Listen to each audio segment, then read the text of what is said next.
Today we are completing a knee to wall test to ascertain Chris's ankle range of motion. There are two reasons that you might want to complete this test.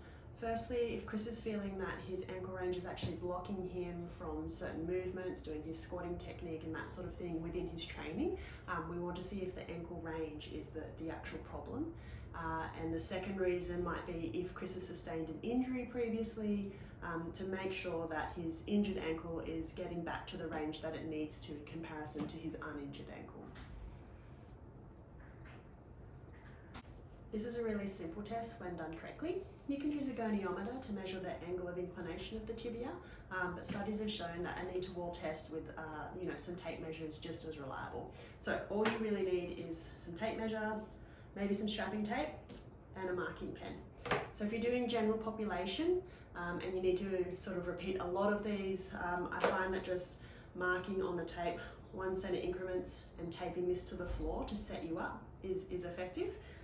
If not, if you need to get a little bit more professional and worry about every millimeter, then you can actually strap the tape itself to the floor and that will suffice. All right, Chris, so can I just get you to take your shoes off? Yeah.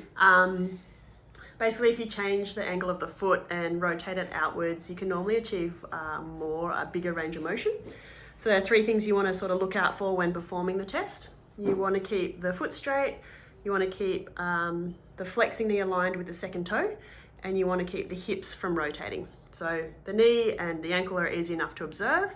I find it best if you straighten out the back foot as well, and this helps to keep the hips aligned. So if Chris was recovering from an injury, I would normally get him to test his uninjured leg first, but as he's injury free, we can do either leg, so I'll get you to start with your left leg there. Your foot up, left first, that'll do. Lovely. Can I get this back foot lined up? Hips are nice and square. Knees sitting over second toe. Brilliant. And so obviously you can reach that pretty easy, so slide back 1 centimeter. Yeah. Keep coming back. Brilliant. Keep coming. Just make sure you keep that foot nice and straight. And we're just watching for when this back heel comes up off the ground.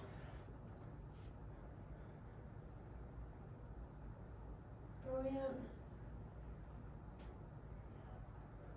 Yeah, and it's just starting to come up there. He's sitting at about 16 centimeters with his left, and we'll get you to test your right. So hip square.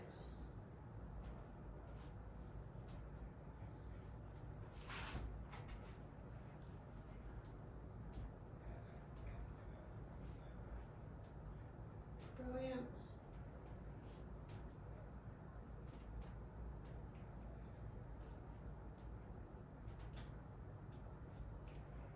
Coming.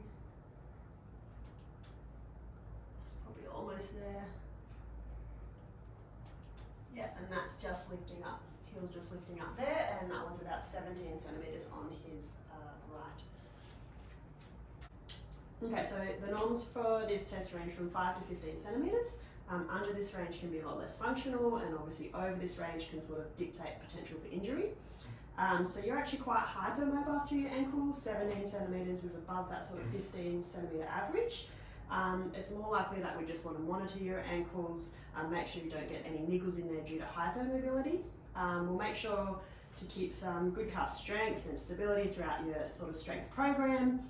And if injury does become an issue for you, then we'd want to add in some wobble board drills and those sort of plyometric drills to look after that increased range of motion that you've got. Okay.